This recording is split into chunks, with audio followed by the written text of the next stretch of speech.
O nosso assunto principal de hoje é ver, então, o processo de fabricação que é realizado dentro dessas grandes fábricas aí, ou que a gente chama de foundries. E aqui deixei até um link para uma lista das grandes fabricantes, para a gente ver que não existem poucas fabricantes de semicondutores no mundo, são bastante.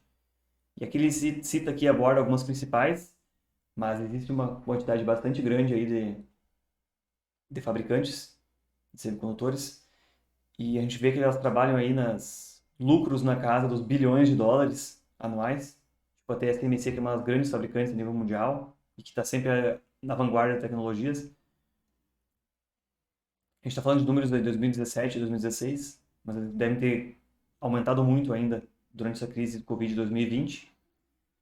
E uma pena de não encontrar aqui nenhuma fabricante brasileira, né, entre os grandes players desse mercado. A gente vê que basicamente é dominada por Estados Unidos, China, Taiwan, a maior presença.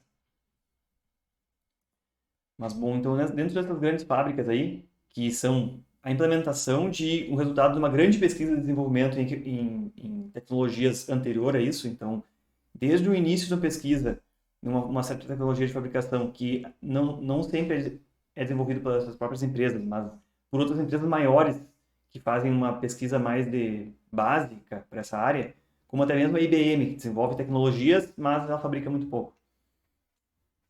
Elas são resultados de implementação. E esse processo que a gente vai observar hoje, ele é baseado no silício e é basicamente o mesmo processo que é usado desde os anos 60, o básico dele aqui.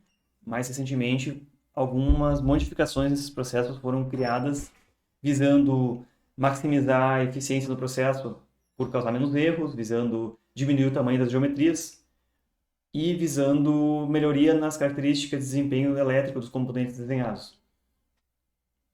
Todo o processo começa pelo óxido de silício, que basicamente é o maior componente do vidro, que é o maior componente da areia. Então, o silício é bastante disponível aí. Em qualquer lugar no mundo a gente encontra toneladas de silício a zero de valor. Então, a base da indústria dos semicondutores é areia, literalmente. Em alguns locais tem areia mais propícia para isso, que já está mais pura. Então, o substrato é construído basicamente de silício, mas também existem alternativas, que o substrato pode ser construído de germânio, muito puro também, ou de quartzo. Basicamente, o silício é, então, o que também é produzido no nosso vidro, mas o processo é diferente.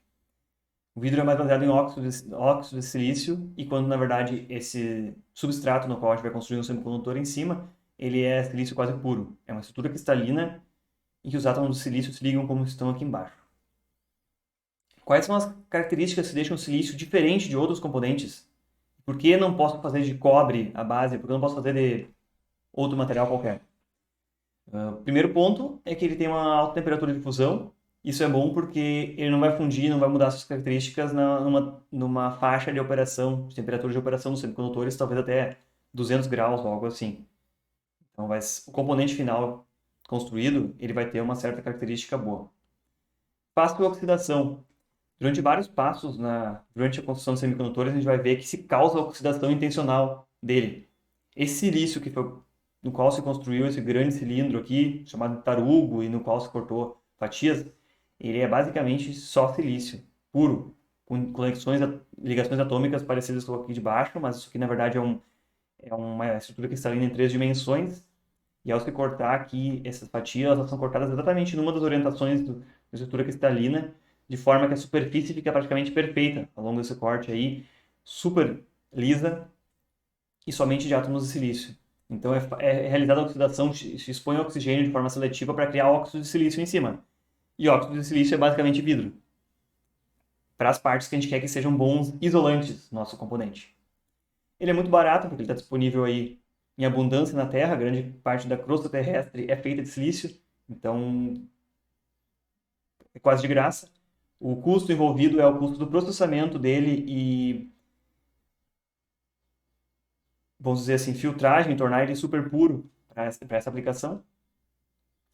E aceita dopantes, faltou uma letrinha aqui, por ter uma certa quantidade de átomos na sua camada de valência, com pequenas alterações se consegue tornar ele um material em tendência a aceitar elétrons, seria tipo P ou tendência a entregar elétrons tipo N.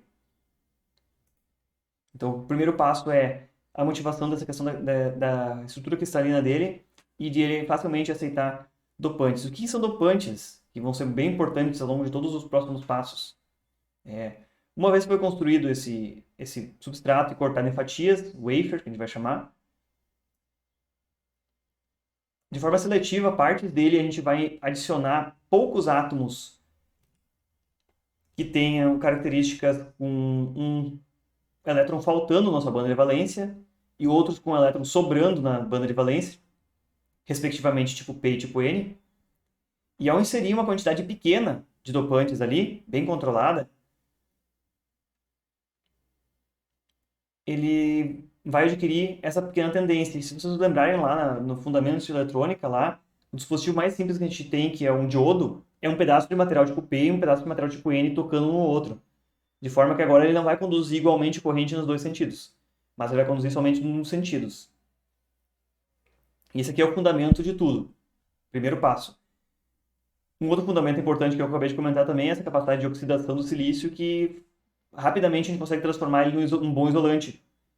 Através um bom isolante que se mantém isolante, né? Que não tem essa característica semicondutora. Então, materiais usados para dopagem tipo P, fósforo, arsênico. Vocês vão ver, arsênico também é altamente venenoso, então não é uma indústria muito segura para se trabalhar, no sentido de que ela tem que ter uma certa... Além da pureza dos materiais, também ela envolve aí grandes riscos.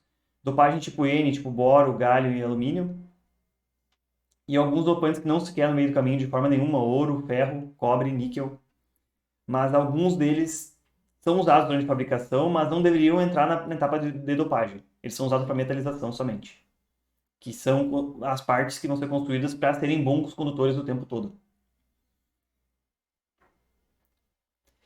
Para se transformar aquele wafer lá em dispositivos úteis, então, ou dispositivos ativos, ou até mesmo passivos, as etapas que vão ser alternadas aí, a gente vai olhar em detalhe cada uma delas, mas são deposição, que é adicionar material, oxidação, expor oxigênio para transformar parte do silício ou outro componente em isolante principalmente, litografia, que é desenhos de geometrias, no nosso caso fotolitografia, porque esses desenhos não são feitos mecanicamente.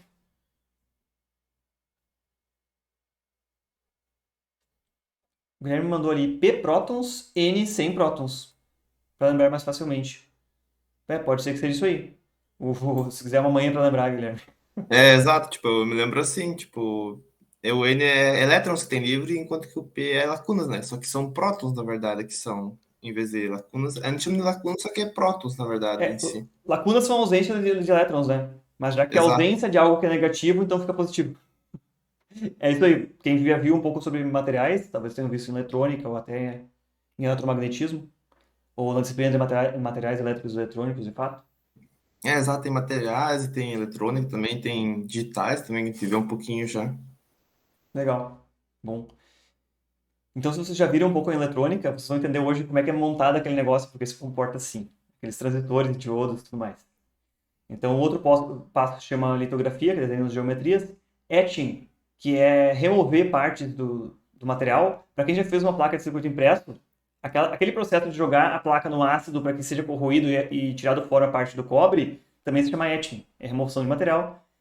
Difusão, que é no momento que eu exponho o wafer ou o material a um dopante, eu quero que aquele dopante penetre um pouco nele, de uma forma controlada. Então a gente vai ver o que é a difusão. E outra forma de implantar esses dopantes também se chama implantação iônica, que diferentemente da difusão, ela é feita por um processo físico que é acelerar partículas contra o wafer. Então a gente vai ver agora em detalhes o que são esses passos aqui. É um pouco mais complexo do que fazer uma placa de circuito impresso. Bastante mais complexo. Deposição de materiais. Também é conhecido por trás disso aí, existe a tecnologia de filmes finos, que são camadas bastante finas aí, com nanômetros de espessura, de materiais diversos. Tanto essa deposição de materiais pode ser para adição de material sobre a superfície, para criar novas camadas. A partir da camada do wafer de silício puro, vão se construir camadas em cima dele. A gente vai ver depois as camadas de metalização são feitas por esse processo. Mas também essa deposição de materiais é para deposição de máscaras sensíveis à luz. que é um material que é usado temporariamente para proteger parte do wafer ou parte das estruturas, para que se possa executar, por exemplo, esse processo de etching, ou desgaste em cima depois, ou o processo de fusão. Então, várias das etapas de fabricação a gente vai ver que são depositadas máscaras para proteger partes. E as outras partes vão ficar expostas ao processo. Porque a gente não consegue controlar bem como vai ser feita a oxidação, como vai ser feita o etching ou a difusão do material, a não ser que a gente tampe o que a gente não quer que sofra aquele efeito. A litografia toda ela usa essas máscaras aí para manter a geometria projetada sobre a superfície durante as etapas de fabricação. A oxidação, que é a formação de óxido de silício, que é um bom isolante elétrico, eu já larguei esse spoiler um pouco antes. Isso é usado tanto para formar gates de transistores. Gate, num transistor de efeito de campo, é exatamente aquele espacinho que tem embaixo do terminal de controle, que é o gate, que não vai ter corrente fluindo para o substrato. Então é uma camada bastante fina de um tipo de um óxido de silício, que é um bom isolante, que é basicamente o formato do vidro, né? O próprio vidro. Também se pode construir camadas de isolação elétrica ou dielétricos entre várias camadas de metal, por meio de criação de óxido de silício. Você deposita uma camada de metal, um filme fino de metal, faz a criação de óxido de silício em cima e faz outro metal. Então você consegue fazer uma camada fina de óxido super puro, com poucos nanômetros de espessura. E se a gente for voltar lá nos elementos de eletromagnetismo, quanto mais fina o dielétrico entre duas camadas condutoras, maior a capacitância. Então, você consegue produzir capacitores. Mesmo que as placas tenham áreas pequenas, capacitores com uma razoável capacitância, aí na ordem de pico até nanofarads. Então, você consegue construir capacitores lá dentro graças a essa grande capacidade de isolação. Por ser um material bastante puro também, você consegue uma razoável capacidade elétrica aí, vários kilovolts por milímetro de isolação.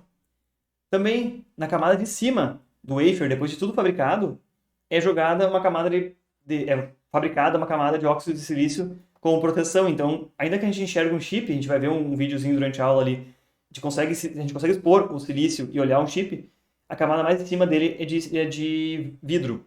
A gente não enxerga ela claramente. E tem vantagens nisso aí. A primeira delas é que isso é uma proteção contra a oxidação dos próprios componentes que são fabricados embaixo. Então ele se torna muito inerte e não vai sofrer, por exemplo, ataque químico do próprio ambiente, da própria umidade do ar, tudo mais, porque afinal a camada de cima dele é vidro e ele está protegido. A gente não enxerga ele, então se a gente tocar com uma pinça em cima do circuito, a gente pode quebrar ele. Literalmente a gente quebra ele, um toque em cima. É um dos motivos. Óxido de silício é o principal componente do vidro, então. Citei isso aí como um bom isolante. Como é realizado o tal do processo de fotolitografia? Se nós voltarmos aí a um spoiler da aula passada também, e se a gente tentar na prática pensar nisso, é quase impossível ter uma movimentação mecânica da forma que a gente consegue ter essa movimentação assim de uma ferramenta que consiga construir geometrias na ordem aí de dezenas de nanômetros de tamanho sobre um espaço. Quando a gente faz um projeto numa placa de circuito impresso, eu trago de novo a comparação, a gente pode até mandar para uma máquina controlada numericamente, para uma CNC, e que ela consegue desenhar as trilhas e arrancar o restante do cobre que a gente não quer na superfície da placa. Mas quando a gente parte para uma ordem de grandeza aí de 1 milhão de vezes menor do que a PCB que a gente está fazendo, placa de circuito impresso que a gente está fazendo, já não é possível mecanicamente fazer isso aí. Então, como é que se faz essa transferência de formatos geométricos grandes para uma coisa pequena?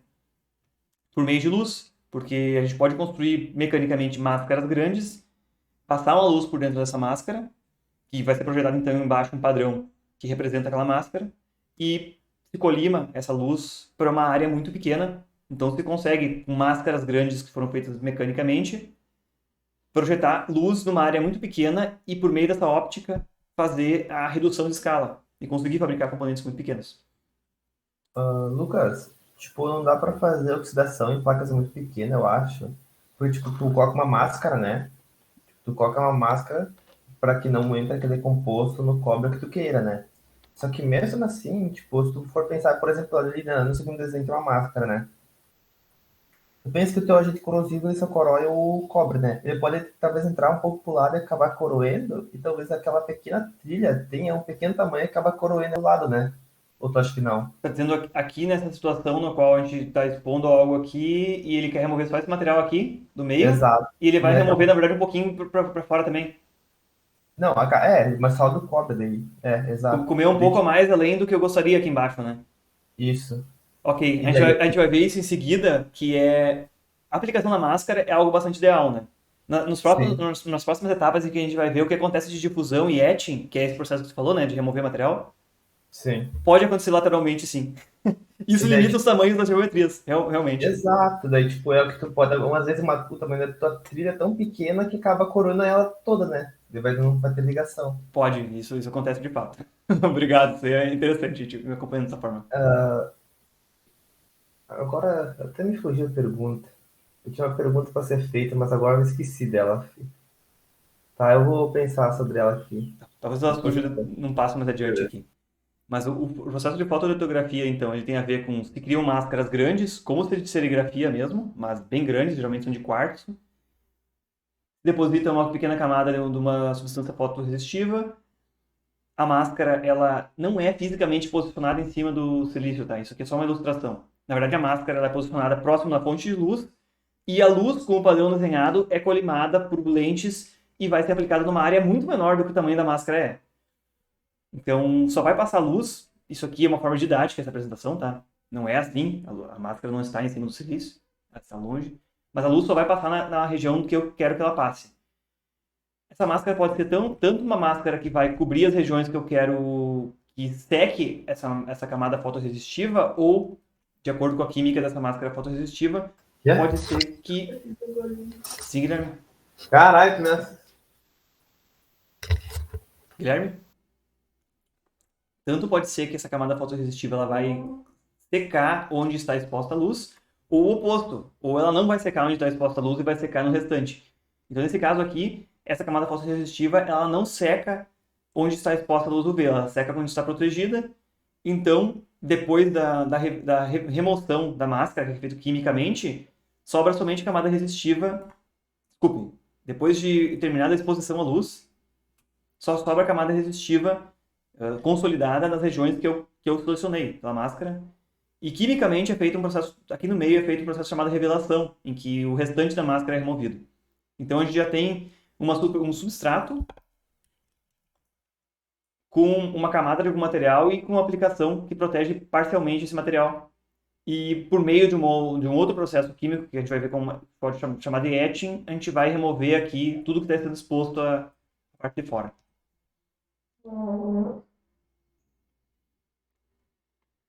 A camada então é revelada, se chama revelação, para produzir o traçado desejado sobre a superfície. Nesse passo aqui, a gente vai ver que fotolitografia é executada dezenas ou centenas de vezes, então é um processo bem crítico. Dezenas de etapas para dispositivos básicos, como transistores, e poucas camadas de metalização.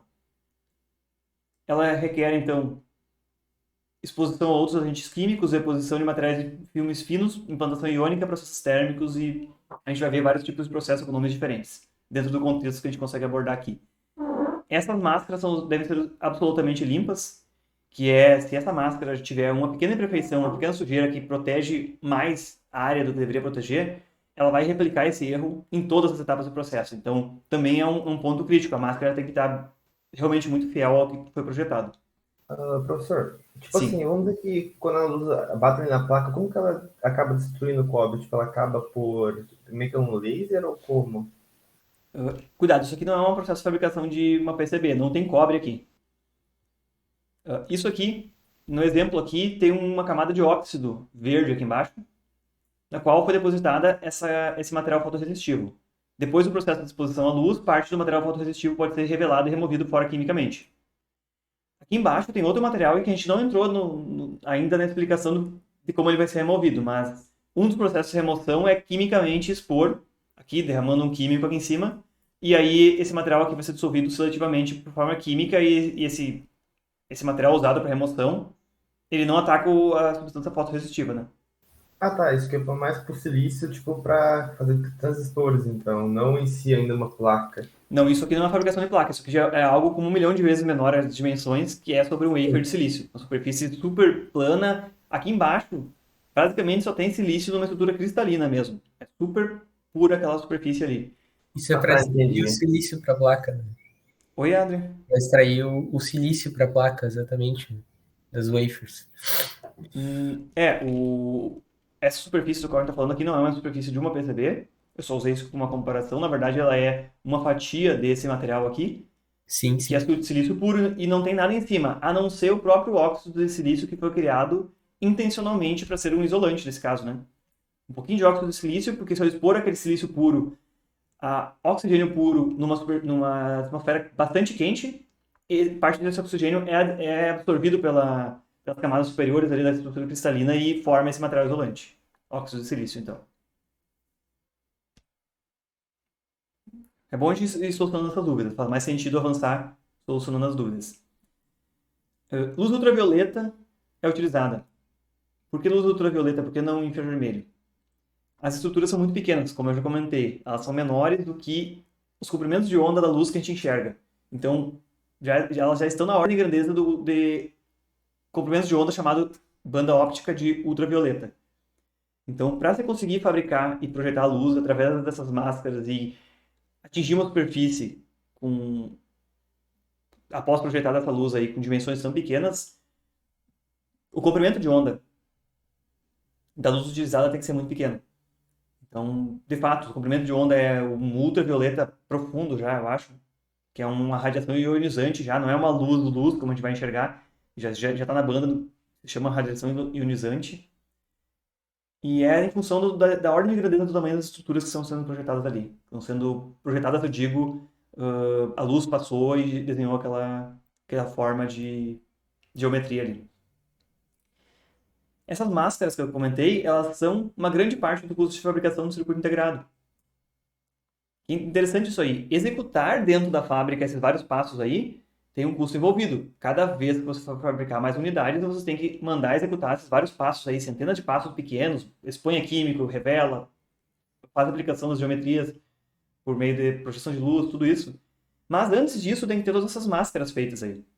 Essas máscaras são elementos mecânicos feitos com uma altíssima precisão já, mas elas podem ser reutilizadas entre várias rodadas. Então, se eu mandar fazer um conjunto de máscaras para um projeto, que vai desenhar todas as geometrias que eu quero no projeto, esse conjunto de máscaras está pronto. Vou pagar uma vez um valor muito grande e depois eu posso fabricar centenas de milhares, centenas de milhões até de unidades do meu produto, usando o mesmo conjunto de máscaras de fotolitografia. Então, tá aí um dos motivos pelo qual fabricar um circuito integrado pode ser caro para poucas unidades, porque esse conjunto de máscaras todo para produção é bastante caro. Pensem em máscaras para serigrafia, tipo serigrafia de camiseta mesmo. São aquelas geometrias, aqueles desenhos lá que vão bloquear a parte da luz. Steppers são as máquinas que fazem a repetição dessa geometria muitas vezes dentro do mesmo wafer. Já que um circuito é pequeno, tem menos de 1 cm², geralmente são circuitos bem pequenos, dependendo do que a gente vai fazer, num wafer a gente não fabrica somente o circuito, a gente repete muitas vezes essa geometria. E esses passos que estão sendo feitos, steps, realmente, é o que a máquina faz. Ela projeta a luz numa área do wafer, move com precisão embaixo do wafer um pouquinho para o lado, projeta de novo a luz, move, projeta de novo e vai realizando sucessivamente várias repetições, como está ilustrado nessa figura aqui, de uma mesma geometria em várias áreas do wafer. Então, aqui está ilustrado em cima qual é a fonte de luz. A luz passa através dessa máscara que está aqui. A redução da geometria, da ordem de grandeza da máscara para algo muito pequeno, talvez 100 mil vezes menor, ela é feita por lentes, então, que não é uma lente só, é um sistema óptico bem complexo, que foca exatamente na superfície do wafer, e por meio de movimentação aqui nos eixos X e Y, são feitos vários passos, ou várias aplicações desse mesmo padrão de fotolitografia sobre o wafer. Então você consegue fabricar até dezenas de milhares de chips no mesmo wafer, que tem talvez 8 polegadas de diâmetro.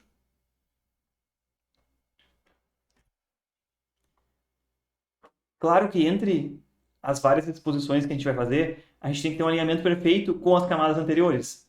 Quem já fez uma placa de circuito impresso de 2 camadas sabe como é chato alinhar fisicamente uma camada de cima com a camada de baixo quando você vai fabricar e tem que ficar muito bem alinhada.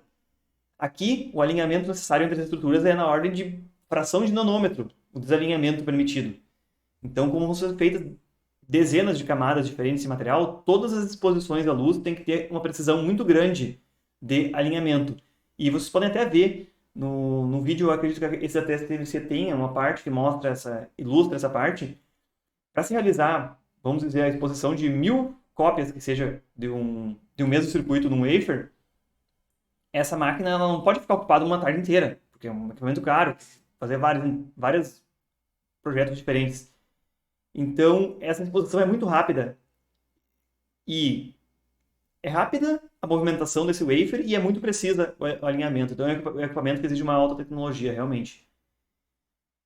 O processo é repetido em cada máscara para cada nova camada que vai ser realizada. Então, cada etapa de processamento vai ter no mínimo uma exposição à luz. E repetição do processo para cada unidade de circuito integrado fabricado sobre o mesmo wafer. Então, o processo é esse. Um mesmo conjunto de máscaras vai ser repetido o projeto muitas vezes dentro do mesmo wafer. Por esse processo de fotolitografia. Que é só um dos processos intermediários. Entre o processo de fotolitografia, que é a exposição das geometrias, a gente vai passar por aquelas etapas lá de revelação também, para remover a parte resistiva que sobrou. Depois pode ser exposição a dopante, que a gente vai ver em seguida aqui. E como eu estava comentando, eu citei ali, essa máquina não pode ficar a tarde inteira envolvida para fazer um wafer só. Então, o tempo envolvido com cada uma das etapas ele é bem crítico para o custo envolvido na fabricação, da realização da fabricação mesmo.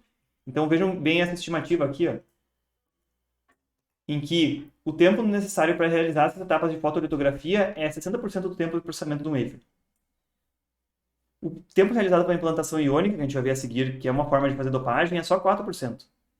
O tempo para todos os outros processos térmicos, tanto para oxidação quanto para difusão, outras etapas de processamento que exigem aí aquecimento a 500 graus, 700 graus, 1000 graus do wafer, é só 21%. Realizar as interconexões, que é ligar realmente os fios depois, na parte de encapsulamento, a gente vai ver 7%. E etapas em que é feita inspeção ou teste do circuito durante a fabricação, para verificar se está ocorrendo tudo corretamente, é 8%. Então, é muito crítico esse tempo necessário para realizar as etapas de fotolitografia durante essa etapa de fabricação. É muito crítico mesmo. A gente vê 60% do tempo envolvido, quase poderia dizer 60% do custo envolvido. Bom, uma vez que a gente já teve, então, a camada resistiva aplicada, exposta e curada, e revelada a parte que a gente não queria, a gente vai chegar nessa configuração, em que a gente tem um substrato, uma camada fina de óxido de silício. Nesse exemplo, óxido de silício foi usado, mas tem outros materiais também que se pode, dessa forma, remover partes dele. Etching significa estampar ou gravar. Voltando ali no projeto de fabricação de uma placa de circuito impresso, é aquela parte que a gente joga numa substância que vai corroer o cobre, mas aqui vai corroer outros materiais, e vai remover de forma seletiva. E uma das formas de fazer esse etching aí é por meio de um agente químico, corrosivo, que vai reagir com essa camada que vai ser removida, com essa parte exposta, ou então a exposição ao gás ionizante no formato de plasma. Então, literalmente, plasma é um estado da matéria em que o gás superaquecido, e ele tem características diferentes. Então, a gente pode tanto jogar um agente químico líquido, gasoso, ou então um plasma que vai atacar essa parte aqui e remover quimicamente uma parte do material que não está protegido. E como o Guilherme chamou a atenção antes, esse processo ele não vai acontecer exatamente só verticalmente, mas vai acontecer um pouco lateralmente aqui. Boa observação lá, Guilherme. Tu já viu em fabricação de PCBs, mas também acontece na fabricação de circuitos integrados, ó. Esse processo não é perfeitamente vertical e também, vamos dizer, come um pouco lateralmente. E o último processo depois do etching é remover aquela camada temporária de elemento fotorresistivo, né, que foi aplicado sobre o wafer. Então, depois ele é removido. Depois desses vários passos, foi simplesmente para desenhar um tipo de desenho, que era fazer essas aberturas aqui no óxido de silício, nesse caso. Então, etching é essa etapa de remoção de material. Depois de feita a remoção de material, ou também, alternativamente, durante uma etapa que se deseja fazer somente difusão de impurezas em algumas regiões, uma das formas de adicionar impurezas é por difusão. Difusão, se a gente voltar lá na química, lá, ensino médio, difusão de material é basicamente um meio mais concentrado levar íons ou material para um meio menos concentrado. Pensem, como é que eu vou difundir algo em algo que é sólido, né? Para nós não é tão comum isso. Falar em difusão, eu pingo uma gota d'água, uma gota de tinta na água, e eu vejo ela se espalhando pela água, né? Para se conseguir fazer isso aí e se adicionar componentes dopantes, mesmo que em pequenas quantidades, em uma rede cristalina de silício, que é o nosso substrato aqui embaixo, basicamente se expõe a uma atmosfera que contém o dopante e se aquece muito isso aqui, ó, de 700 a 1200 graus Celsius. É aquela fraçãozinha lá do processo que corresponde a executar processos térmicos, né? E difusão. Então, de acordo com a temperatura de exposição e o tempo de exposição e a concentração de dopante exposto aqui, no mínimo 3 variáveis, a gente consegue perfis diferentes de profundidades em que esses dopantes vão entrar no silício. E também perfis de difusão no sentido de densidade de dopante em cada profundidade. Então é assim, protegendo seletivamente, que a gente consegue botar dopantes em determinadas regiões. Também chama atenção que, assim como o etching lá em cima, ele ocorre um pouco lateralmente, a difusão também ocorre lateralmente, se a gente for observar aqui, ó. Ela não ocorre exatamente só verticalmente dentro daquela janela aberta. Então, aí vão entrar coisas que vocês vão ver, spoiler, agora, na próxima aula, é que na hora de desenhar as geometrias, tem regras exatamente por isso. Se a gente fizer estruturas muito pequenas, não vai dar certo, não vão funcionar os dispositivos, e tem a ver com não idealidade nesse processo de fabricação.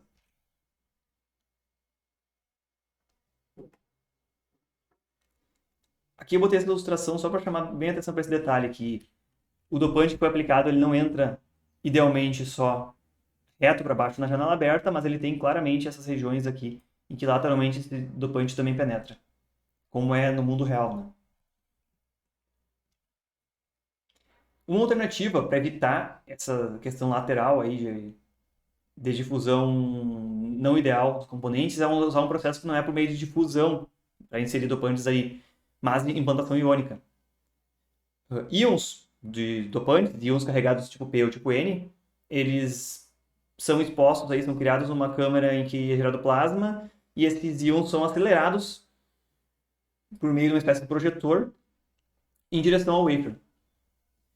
Assim você consegue, por meio do controle da corrente elétrica que está fluindo por esse canal de implantação, cargas elétricas circulantes podem ser medidas como forma de corrente elétrica, se controlar muito bem a quantidade de íons que estão sendo jogados naquele wafer naquele momento. Então você consegue, de uma forma bastante homogênea, se controlar a densidade de dopantes que são jogados no wafer. E claro, partes dos dopantes não vão chegar no silício de fato lá embaixo, vão bater ou vão ficar presos nessas partes de camada de óxido de silício. No óxido de silício, ou eles não vão se reunir à estrutura cristalina dele, ou não vão mudar substancialmente a característica. Seja do óxido de silício ou da camada fotoprotetora, que pode ter sido depositada temporariamente. E aquilo que entrar em contato mecanicamente, por atingir a estrutura cristalina do silício, eles vão penetrar a uma determinada profundidade dependendo da energia cinética que essa partícula foi acelerada. Então, vocês veem aqui, nesse caso, a implantação ela é quase perfeitamente vertical. O único problema é que não se consegue controlar bem a profundidade das impurezas que elas penetram. Depende do ângulo de incidência, da velocidade da partícula, mas também de características mais típicas aí do próprio substrato. E, num caso específico, ela pode gerar defeitos na rede cristalina, em que o silício não está mais unido bonitinho, daquela forma que estava unido, subindo lá no início da aula. Aqui, numa rede bem arranjada assim, uma estrutura perfeitamente cristalina, mas por esse choque mecânico ele pode desorganizar um pouco e causar pequenos defeitos na rede cristalina que não seriam causados por um processo mais lento e controlado que é a difusão. Esse processo de se fazer essa implantação iônica aí não é um processo assim como a gente imagina uma maquininha em cima de uma mesa. Esses implantadores iônicos são máquinas grandes em que geram uma grande quantidade de plasma e se passam por literalmente um acelerador de partículas, porque vai acelerar esses íons tipo P ou íons tipo N, e depois acelerados esses íons eles sofrem uma manipulação por campos elétricos e magnéticos, e são focados para atingir o wafer da forma melhor controlada possível. E se a gente for observar isso aqui, é algo muito parecido com televisões analógicas, né, de tubos de raios catódicos, em qual esse material gera íons que podem ser tipo P ou tipo N, não são só elétrons, né? E eles são acelerados e são, como posso chamar, até mesmo processados, para que depois de manipulados eles tenham a densidade correta, tenham a orientação correta para atingir a superfície. Então também são máquinas complexas, não são processos simples de serem realizados. Realizamos todas aquelas dezenas de etapas lá, foi botado fotorresistivo, foi tirado, foi e voltou, tudo mais. E tanto no meio do processo você pode parar e fazer um teste de qualidade para verificar as características do que está sendo fabricado, quanto esse teste pode ser realizado só ao final da fabricação de todos os dispositivos e o circuito pronto ali. E esse teste de controle de qualidade, eles não requerem que a gente tenha o circuito, o chip, como a gente vê a caixinha preta lá, pronta. Mas se podem acessar o wafer, dentro do wafer, que a gente observa aqui embaixo nas duas figuras. Aqui embaixo tem um wafer com muitas réplicas do mesmo circuito desenhado, aqui na direita também. E existem máquinas de teste que se acessam ali com agulhas muito pequenas, um diâmetro de poucos micrômetros, e se tocam as estruturas para fazer teste dela antes mesmo de cortar esses componentes e botar eles em encapsulamentos. O encapsulamento pode ser uma parte bastante cara do processo, e então é bom testar antes de encapsular para já poupar aqui, ó, quem não estiver bem já é cortado aqui no meio do caminho. Esses testes eles não visam somente ver a funcionalidade do que está sendo fabricado, mas ao mesmo tempo que são fabricados os chips de verdade ali dentro, também são fabricadas estruturas pequenas, bem menores do que o próprio chip, só para teste se as etapas de fabricação estão sendo executadas corretamente. Porque imagina se são centenas de etapas de fabricação. E na segunda etapa de fabricação, uma difusão foi feita errada, com material errado, por tempo de mais, por tempo de menos, e ficou com uma qualidade ruim. Imaginem uma etapa de fabricação ali. Vai custar muito caro executar todas as etapas de fabricação no wafer, encapsular o chip para lá no final descobrir que deu um problema. Então, quanto antes na linha de produção, nas etapas de fabricação, se descobrir que pode ter tido um problema na fabricação, antes se descarta e começa a outra rodada. E vai se poupar uma fração bem grande do valor da execução desse processo. Então, o controle de qualidade é muito grande e fábricas que estejam rodando aí há vários anos já e que têm um processo bem consolidado, elas começam a executar sem muitos testes intermediários, porque elas garantem a qualidade de execução das etapas. Mas é comum terem etapas intermediárias de teste antes mesmo de terminar o processamento do wafer, de fazer todas as camadas lá. Por vezes, a própria fabricante insere estruturas ali no meio da geometria para fazer esses testes em que o cliente que vai comprar os chips que estão sendo fabricados mesmo, ele nem sabe que foram inseridas aquelas camadas e aquelas estruturas pequenas que foram inseridas ali no meio, elas vão ser cortadas e jogadas fora depois. Essas estruturas elas vão verificar se o alinhamento das propriedades das camadas fabricadas está certo. Elas podem incluir também uma inspeção visual das características dos materiais, por meio do microscópio óptico ou microscópio eletrônico. Exige que as camadas contenham espaços dedicados para tocar as ponteiras de prova. Ainda que a gente ache que essas agulhas, ponteiras de prova, são minúsculas e são muito pequenas, talvez menores do que um fio de cabelo, ainda assim a gente precisa de ter áreas reservadas para conseguir encostar elas ali. Porque senão, algo que tem 10 micrômetros de diâmetro, que é 1/10 do fio de cabelo, poderia tocar em cima de 20 transistores ao mesmo tempo. Então tem que ter espaços reservados para isso. Espaços em que a metalização vai ficar numa camada bem em cima e que não vai ter vidro em cima, para não ser isolante, para que a gente consiga de fato, não vai ter óxido de silício depositado. Consiga de fato chegar e ter contato elétrico com algo ali. Durante essa etapa de controle de qualidade ou teste, também se pode fazer a verificação do circuito que foi fabricado em questões de funcionalidade também. E desde essa etapa aqui, se marcar quais circuitos tiveram um desempenho bom ou ruim.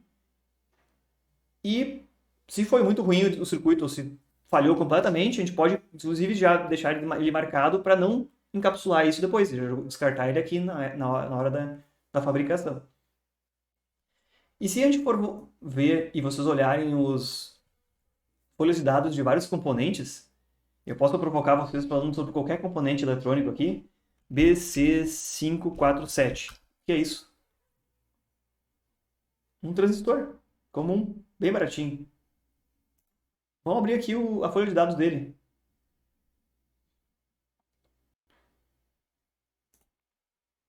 Eu sorteei isso aqui na hora, aqui. Eu não tinha planejado nem mostrar isso aqui antes. Por que existe uma família inteira de transistores BC546, 547, 548, 549, 550? Diferentes características. Quanto Tu tem diferente e quais características são diferentes deles?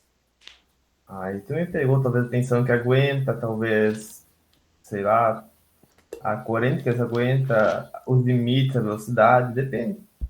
Coloquei Tem várias várias coisas. características diferentes. Às vezes, para piorar ainda, Bruel, tem uma letrinha no final. BC547A, BC547B. Ainda isso entra mais característica. O que eles têm de diferença? Tensões que suportam, por exemplo aqui, 80, 50, 30 volts. Tensão entre coletor e emissor de saturação. Tensão entre emissor e base. Diferentes. Mas deixa eu achar aqui se eu acho o A, B e C nesse caso aqui. Nesse dispositivo não tem A, B e C. Aqui tem. Classificação de ganho, A, B e C. Aqui embaixo. Então, além do modelo, ainda pode ter um A, B ou C no final.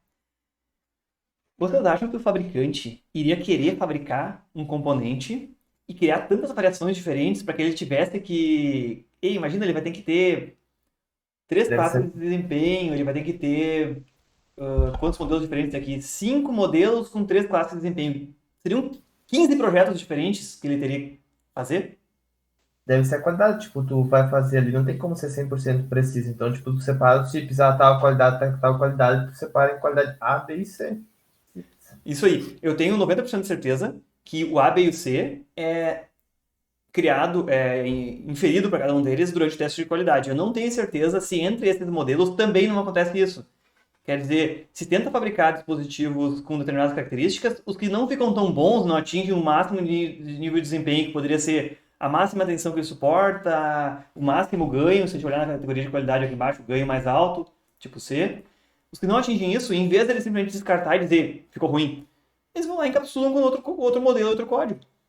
Continua tendo valor comercial, né? E para grande parte das aplicações, esse modelo que tem um ganho mais baixo, tá muito bom ainda, serve. Um modelo que talvez suporte uma tensão menor de ruptura, talvez ele seja bom ainda. Então, olha a questão comercial em cima. Entender o processo de fabricação vai nos mostrar que... Cadê a aula? Aqui. Durante o teste, se pode classificar como modelos diferentes aquilo que não atingiu o desempenho adequado lá. Ok? Pensem, eu não quero ter 15 modelos diferentes para o mesmo transistor com características muito similares, mas durante o processo de fabricação pode acontecer das características desviarem um pouquinho. Existem, inclusive, um termo chamado corners de desempenho. Por que corners? Corners tem a ver com cantos, né? E olha uma coisa curiosa. O desempenho dos dispositivos que são fabricados no centro do wafer costuma ser diferente dos fabricados nas bordas do wafer. Mesmo que a superfície é a mesma, que os químicos aplicados são os mesmos. Alguém me explica isso? Por causa das bordas que sobraram lá no processo depois do processo de litografia. Isso, nos vários passos, né? Sim. Vejam, aqui é uma descrição bem autopedagógica. Na verdade, se preenchem com quadradinhos aqui, ó, até as bordas, tá? Toda a área útil aqui são feitas réplicas daquela geometria até as bordas, bem pertinho aqui. Se usa o máximo possível. Mas veja uma coisa curiosa. Durante a aplicação dos materiais intermediários aí, seja os materiais que são usados para corrosão, para aplicação de dopantes, tudo isso, muitas vezes a densidade desses materiais aqui no centro do wafer fica levemente diferente do que a densidade deles, dos químicos que ficam mais na borda, durante a execução do processo. Então, pequenas diferenças de densidade de material ou de concentração de materiais usados durante os processos de fabricação podem levar ao desempenho ser um pouquinho diferente nas bordas. E eu acho bem curioso isso. Então, existe inclusive esse termo de corner cases, que são tipo os casos extremos em que, em alguns casos aqui nas bordas e no centro, vai variar, seja a tensão de limiar, threshold do transistor, vai ficar um pouco maior ou menor nas bordas. A própria tensão máxima que suporta aí, ela vai ter variações. Vão ter casos em que o transistor vai suportar uma tensão um pouco maior do que o especificado e casos que vai ficar bastante abaixo do especificado. Então, existem esses casos que se referem aos dois termos ao mesmo tempo. Os casos extremos, ou ponta de desempenho máximo, desempenho mínimo, mas também pode refletir esse fato de que ao longo do wafer, por pequenas diferenças de concentração durante a execução dos processos químicos aí, principalmente, eles têm desempenhos levemente diferentes.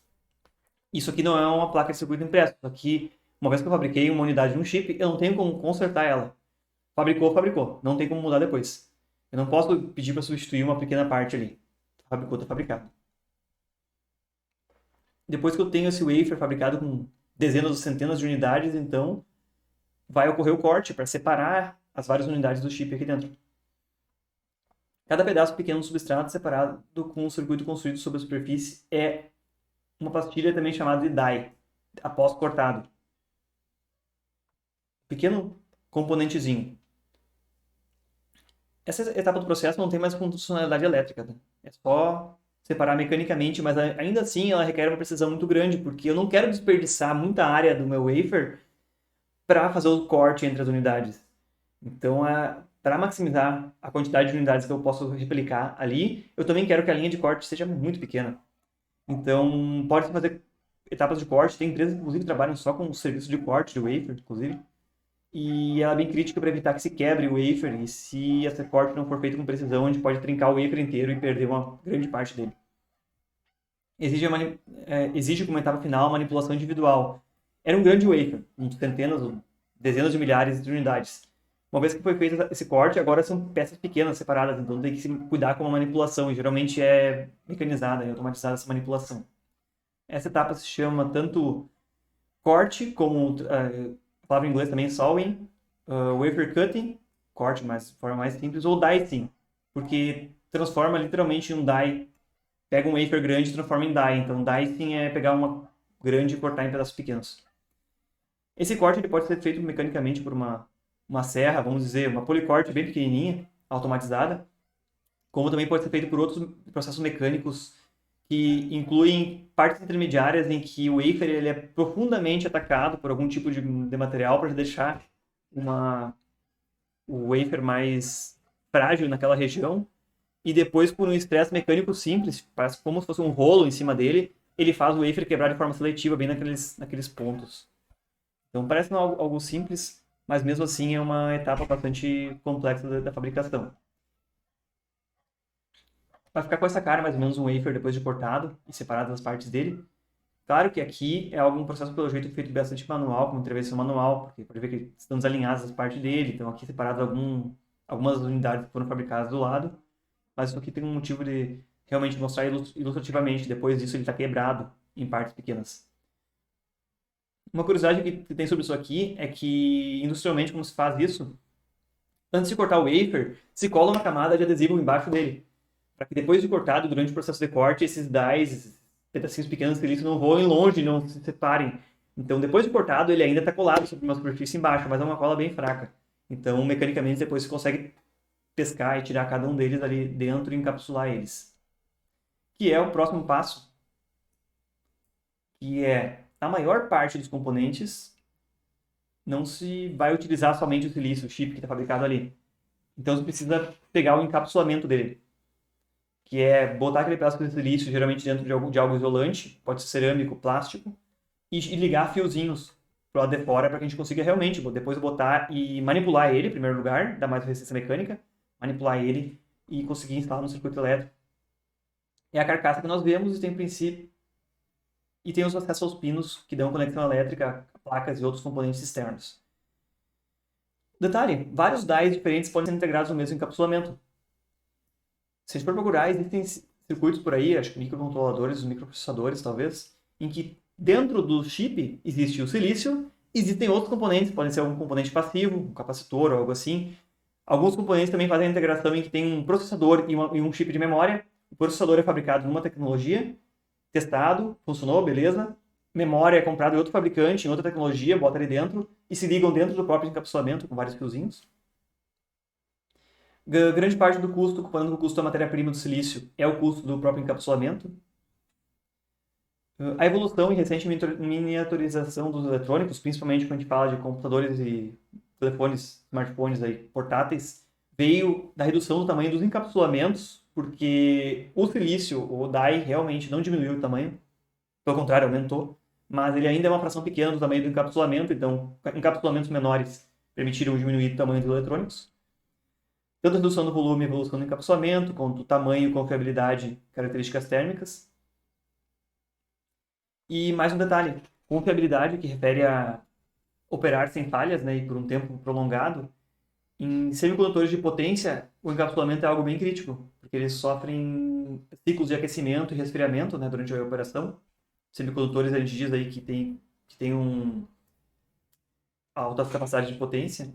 Então, em semicondutores de potência, o encapsulamento é algo muito crítico com relação à falha do componente. Mesmo operando dentro das características normais, o fato de ele estar o tempo todo aquecendo e esfriando pode causar falha do encapsulamento. Aqui a gente vê um chip que já foi aberto, né, para a exposição dele, mostrar que lá dentro ele tem o silício, tem várias estruturas lá dentro que a gente mal consegue enxergar, e tem fiozinhos aí com algumas dezenas de micrômetros de espessura que são soldados por meio de fricção contra áreas previstas no die e conectados internamente a esses terminais, que é o que a gente tem acesso. Esses terminais aqui, para a gente ter uma ordem de grandeza, já são terminais com um afastamento aí, talvez de 1 milímetro ou menos, são muito pequenos. Para a gente ter uma ideia de como as estruturas são menores do lado de dentro ainda. Aqui eu tenho uma foto de um circuito que foi aberto por meio de ataque químico ao material do encapsulamento. Inclusive aqui embaixo está o link do vídeo no qual eu tirei esse print aqui, que mostra como é feito isso, mas a gente consegue por ataque químico pegar praticamente qualquer componente que seja encapsulamento plástico e dissolver ele. E aqui dá para ver com detalhes as estruturas, é uma tecnologia que tem um tamanho de estruturas maiores, então você consegue observar no microscópio óptico. E aqui dá para ver bem claramente que um pino, se eu pegar aqui em cima, ele é soldado por fricção aqui numa área, ou um pad específico esperado para isso, e do lado de cá ele é soldado por fricção num terminal que vai levar ao terminal externo do encapsulamento, então.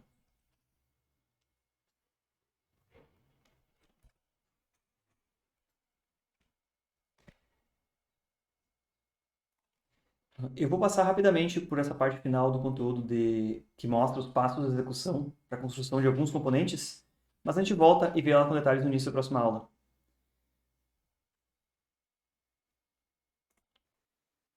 Usando aquelas várias etapas que a gente viu lá em cima, eu vou ilustrar aqui como é que é fabricado um transistor tipo NPN e como é que é fabricado um transistor MOS. Quais são as etapas do processo? Isso que vai até ajudar a reunir aquelas várias etapas e como elas se interagem, como elas se integram. Se a gente lembrar, uma junção tipo PN é basicamente um diodo, né? Então, um ânodo tipo P e um cátodo tipo N formam essa junção. E um transistor tipo NPN tem duas funções, né? NP, PN na sua construção. As etapas de fabricação deles, eu vou seguir aqui, vou exibir todas elas uma vez na tela. Vai gerar um dispositivo que está aqui embaixo. Ela parte de um wafer que já vem levemente dopado tipo N, quer dizer, esse wafer já foi exposto ou um dopante ou implantação iônica tipo N.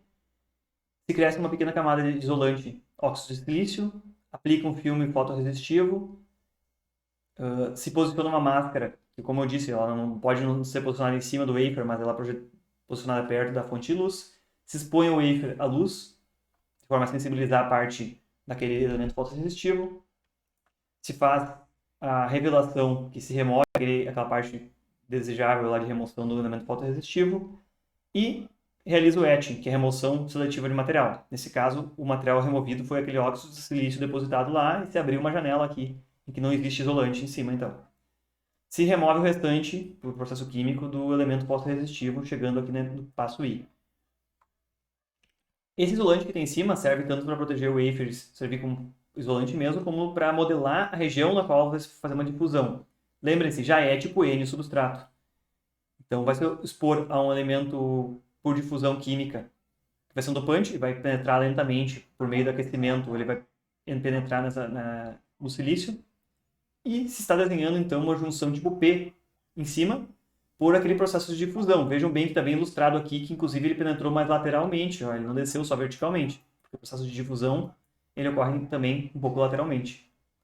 Logo depois, se deposita ou se permite uma nova formação de uma pequena camada de óxido de silício por cima de novo, e se a gente observar o resultado do passo K, mais óxido de silício, mais isolante em cima, ele cobriu aquela difusão. Então, Tudo é tipo N, uma pequena difusão tipo P no meio dela aqui, que vocês não vão nem conseguir ver direito, porque eu escrevi em vermelho no vermelho.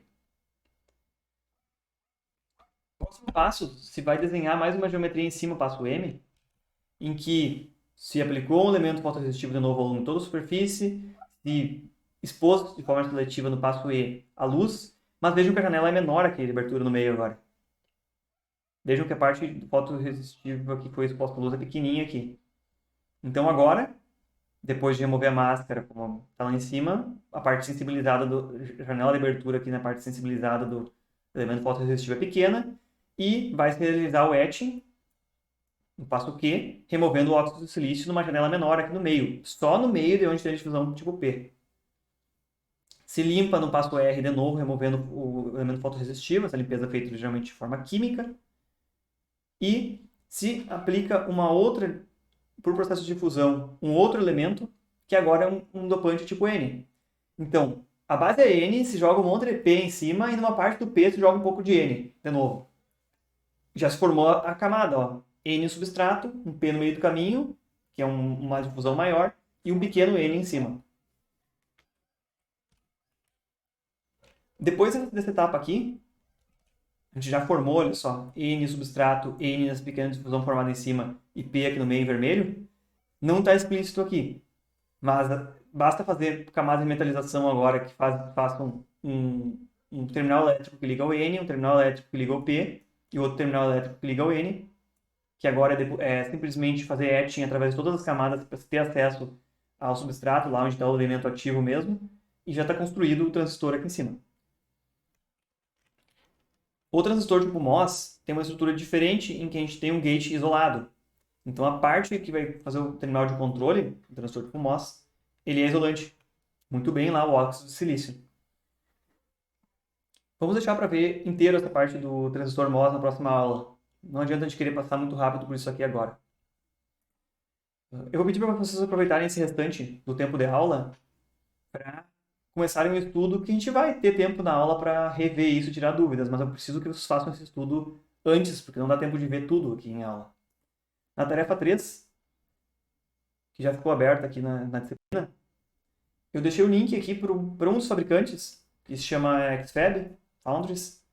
Ela tem fábricas, né, se eu não estou enganado, em Taiwan, tem nos Estados Unidos, tem na Alemanha. E felizmente atualizaram a página deles, está muito mais amistosa, está muito legal, muito bem apresentados os produtos deles. E está aqui nesse link, então nesse endereço a gente abre a página deles. Abrindo a página deles em tecnologias, eles têm uma boa explicação aqui, dividido em 4 subseções grandes. CMOS e SOI. CMOS, Complementary Metal Oxide Semiconductor, ou SOIC, Silicon On Isolator, que vocês vão ver que já é uma tecnologia que não se constrói diretamente sobre o silício, mas sobre uma camadinha crescida em cima dele. O que são MEMS? O que muda para nós do SiC ou GaN? Que diferença de tecnologia tem em relação ao silício?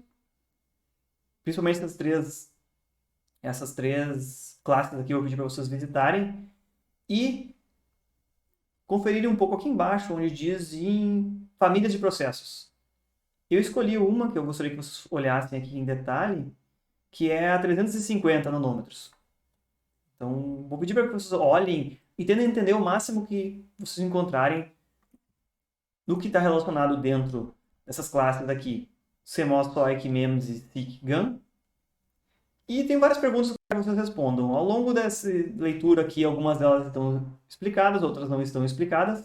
Vocês podem dar uma pesquisadinha rápida sobre isso aí. Não gastem o dia inteiro nisso.